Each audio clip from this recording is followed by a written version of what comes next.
Selamat siang Tokonot, selamat datang di Sinyal Ngebras edisi 18 sampai 24 November 2025. Seperti biasa, kita bakal bahas ya tentang market. Dan kebetulan ada beberapa berita yang mungkin teman-teman lihatnya di X ya atau di sosial media. Banyak yang bilang ya kita udah mulai memasuki bearish market. Ya kalau aku pribadi, bearish market sendiri ngelihatnya itu dari sisi sentimen dan juga money flow sih, terutama makroekonomi ya. Karena gini guys, secara makroekonomi sebenarnya kita tuh masih cukup positif ya untuk di crypto aset sendiri ya. Alasan utamanya ETF itu masih berjalan. Terus kemudian banyak banget altcoin yang di ETF kan, itu jadi salah satu katalis kalau ya sebenarnya crypto tuh tetap tetap diadopsi ya secara luas. Terlepas mau harga berapa, ya tetap diadopsi. Terus kemudian kita lihat juga dari makroekonomi ya, seperti ada QE ya yang berpotensi. QE sendiri mungkin di 2026 awal sampai ya nggak tahu sampai kapan ya, 2026 awal kita akan memasuki QE. Dan jujur ini jadi katalis baru atau angin segar karena money flow berpotensi masuk ke kripto ya. Potensi aja, belum pasti akan masuk tapi masih potensi. Dimana saat ini banyak aliran dana itu masuk ke saham-saham US karena US itu sudah tidak lagi shutdown. Ya harusnya sih di minggu ini ya itu udah nggak shutdown dan bisa berjalan dengan normal. ETF bisa berjalan, pegawai federal juga mulai berjalan, kemudian banyak orang mulai dipekerjakan kembali, sehingga ekonomi berputar. Mungkin setelah shutdown ini, ya beberapa minggu, beberapa bulan mungkin akan sedikit shaky market, karena data ekonomi aku yakin pasti ambruk, seperti pengangguran meningkat ya, aku yakin data pengangguran di US pasti meningkat setelah shutdown, dan pulihnya cukup agak lama. Makanya buat teman-teman, mungkin momen-momen ini jadi momen yang cocok untuk kalian tuh bisa masuk ke kripto, kurang lebih kayak gitu. Atau ke apapun ya, aset instrumen apapun, mau ke saham, mau ke kripto, bebas aja lah. Cuma di sini kita fokusnya ke kripto. Nah, kita bakal bahas sedikit gitu kan performa selama minggu lalu gitu ya. Nah, kalau kita lihat dari bulanan sendiri banyak banget kawan-kawan yang turun lebih dari 30%. Ya. Ini jujur bearish market yang menurutku untuk altcoin ya, menurutku tuh cukup cukup dalam gitu loh. Bahkan banyak yang nggak stay di harga uh, apa normalnya dia, contoh bukan normal sih, harga orang itu mau serok lah. Contoh kayak Solana. Solana sendiri di $150 ya, itu kan sebagai harga psikologis gitu. Tapi ternyata per hari ini sampai $130 gitu. Nah, jika dilihat-lihat orang waktu dulu ya, zaman FTX kan ketakutan tuh ketika Solana itu uh, di harga sekitar $9 waktu itu crash FTX. Makanya yang ditakutkan adalah ya itu tadi, terjadi crash lagi, terus kemudian banyak altcoin yang turun. Contoh kayak Solana di bawah $100, ya itu mungkin bisa banget terjadi. Tapi kita lihat lah ya dipnya ini sampai berapa. Dan kebetulan kita akan masuk ke akhir bulan, yang artinya ada potensi active income dari pegawai ya atau dari apapun itulah masuk ke crypto market gitu. Jadi ada potensi mungkin rebound sedikit, atau mungkin teman-teman yang mau serok bisa sih gitu. Walaupun itu kecil ya dampaknya, kayak orang gajian masuk ke kripto tuh kecil dampaknya buat naikin harga kripto. Tapi buat teman-teman yang mau mau masuk sih bisa aja ya, tapi dengan catatan semua kebutuhan kayak dana darurat, terus kemudian kebutuhan makan ya, kebutuhan dapur, keluarga, listrik sebagai macam sudah terpenuhi, dan jangan pakai duit utang. Nah, bayangkan pakai duit utang nih awal bulan ya, ngelihat market turun, terus kemudian kita beli gitu kan, ternyata makin turun kayak gini, waduh parah ya. Yang ada bukannya utangnya lunas, malah makin nambah beban gitu. Ini jika dilihat dari monthly-nya, kemudian dari weekly-nya juga sama. Bahkan weekly ini ada yang turunnya tuh 70% nih, ada token Alo. Cuma Alo sendiri belum ada di toko kripto. Yang naik beberapa aja ya, kayak Zcash, terus kemudian ada Lagrange, ada Nil, ada Aster, ada Banana, ada Resolve. Ya ada banyak sih, lumayan sih. Cuma secara dominasinya lebih banyak yang minus gitu. Oke, kita langsung aja ke topik utamanya gitu ya. Oh, sebelum itu kita bakal bahas sedikit tentang potensi ya, potensi crypto calendar. Kira-kira ada apa aja? Nah, aku baca dulu. Jadi tanggal 19 ya. Berarti besok itu ada FOMC minutes. Terus kemudian ada CRO unlock, PHA juga unlock, ada Sun ini tanggal 23 ya guys. Tanggal 23 besok itu ada unlock sekitar 4% supply-nya. Ini lumayan dalam.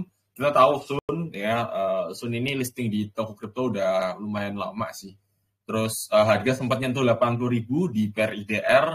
Ini mungkin teman-teman yang ikutan trading competition ya, atau mungkin ikutan campaign di toko kripto, apapun itu yang berbau dengan Sun, mungkin cukup beruntung ya, gitu, di harga 80.000. Terus kemudian ada lagi SPL, itu 4% total unlock juga di tanggal 25. Sama, udah itu aja. Jadi itu ada berita-berita yang berpotensi terjadi ya. Otomatis kayak SPL, terus ada Sun, ya itu jadi apa namanya katalis yang kurang baik ya gitu. Oke, kita ke topik utamanya, yaitu top weekly watchlist, yaitu ada SCR, Rose, WCT, STO, dan Manta. Ini yang weekly watchlist minggu kemarin tanggal 11 sampai 17, di mana actual profitnya ya minus pada kena stop loss. Kalau kalian masih hold mungkin 18%-an, baik SCR, Rose itu turun segitu, tapi WCT itu naik 18%, STO minus 2%, kena stop loss. Terus kemudian ada Manta 4,9%. Gitu ya. Nah, sekarang bad weekly watchlist yaitu ada STRK, Uni, Velodrome, Phil, dan NIR. Ini yang kemarin, di mana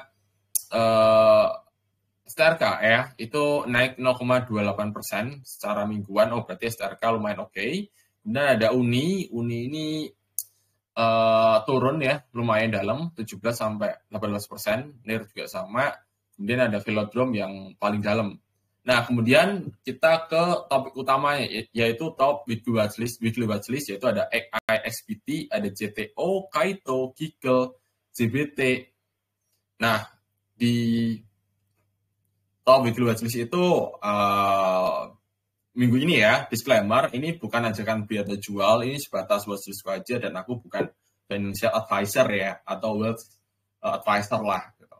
Dimana potential profitnya itu sekitar 5-12% ya, paling tinggi ada di Kaito. Gitu.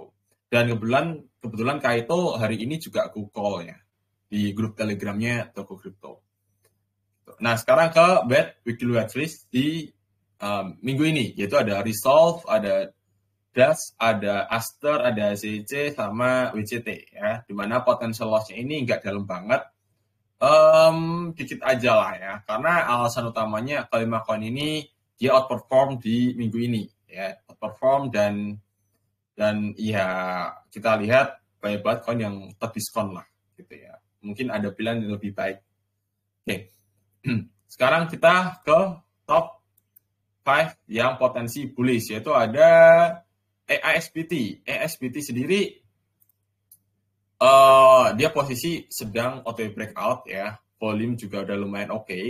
Peningkatan sedikit, kita tinggal tunggu dia potensi breakoutnya itu seperti apa. Kalau kita tarik garis di sini ya kita bisa lihat ya breakout dari resisten trennya.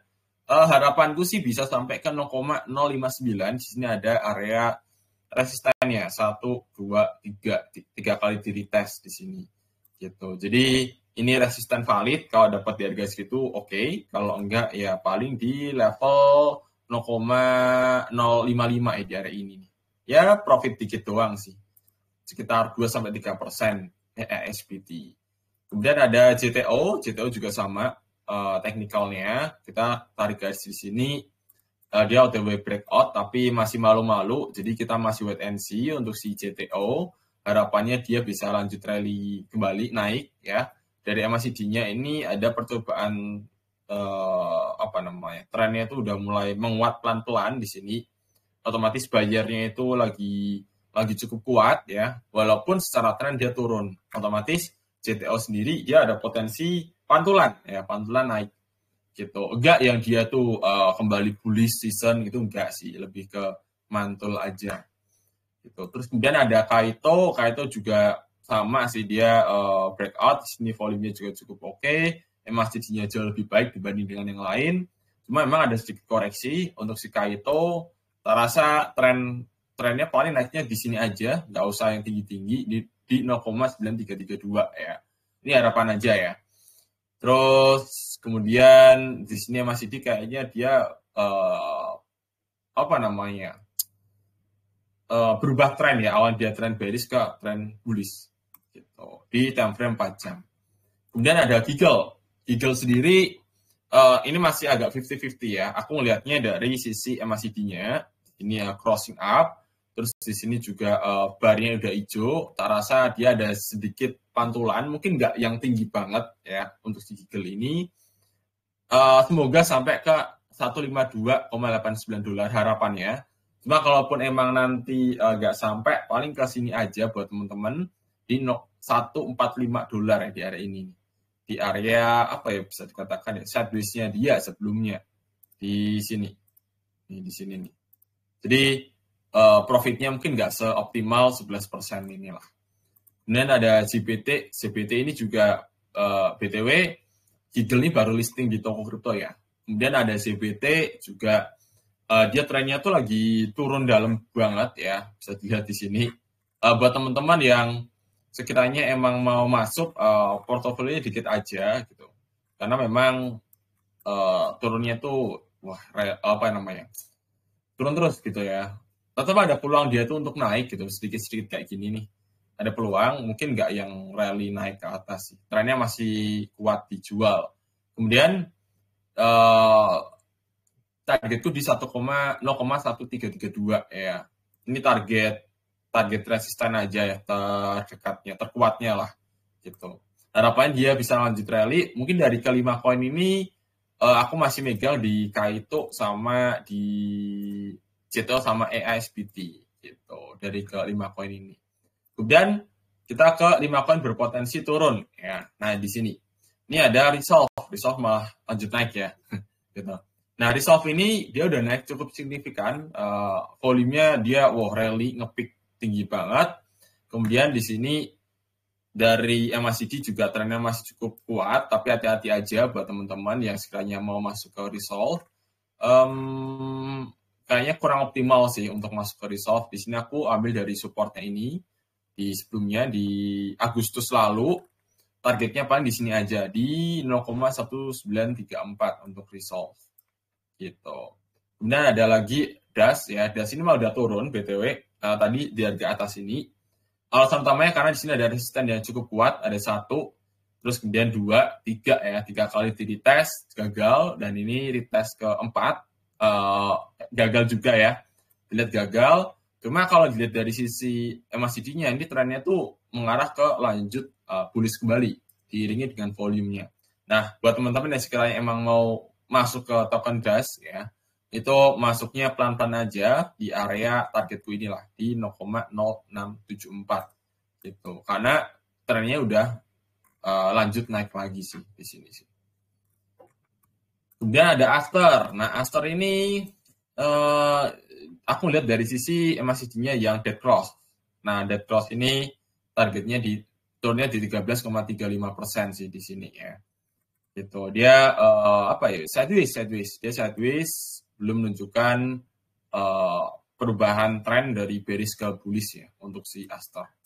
Gitu. Kemudian CEC ini ada candle merah bearish, ini namanya bearish Marubozu ya. Ini kalau memang terkonfirm dan closing di sini, mungkin dia bisa lanjut turun lagi ke 518 dolar. Karena masih juga sama, volume masih cukup kuat, berarti emang yang trading masih cukup banyak si cash.